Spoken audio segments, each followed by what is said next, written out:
Let's get into some charts here. UPST, guys, take a look at UPST. This stock is getting crushed. They missed earnings yesterday in the after hours, basically closed in the after hours upwards of around $29. It's trading at just below 22 right now. Now, the key on this, guys, is that this stock, if we go to our daily chart and we flip over to our daily, the chart actually has a downsloping trend line that is kind of interesting, right? So if we look at this, we see low pivot, low pivot, low pivot, low pivot here, low pivot here, low pivot down here, and guess what is right down here? That level happens to be, and if I move my mouse on my screen here, that level is right below $21. It's around $20.50. So per this chart, there should be some support around $20.50 to about $20 even number.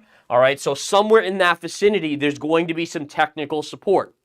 Now, if we flip out and we move to a bigger time frame where we can see, so what I always want to do when I'm looking for these levels, I'm looking for a confluence of levels. And what I see here is that there is a pivot point. It's not exact, but you have this area here, this area here, this pivot here, right through this area here, and it's also coming into that level. So if it's me, I'm looking at this at probably a pierce of $20 and, to accumulate it down in that range. I even think it could be an interesting swing trade. This is an AI play. So again, discount. I mean, look at this thing. This thing was a $75 stock at one point not that long ago. In fact, this was this year. It was 75. Now, if it gets sub 20, I do think that it's an interesting accumulation play on a slow basis. Dollar cost average slowly as it drops. Maybe it goes to 15. Who the heck knows? Maybe it goes to 10. But if you start below 20 and you do it every couple dollars down, you can probably get a good dollar cost average on something like this.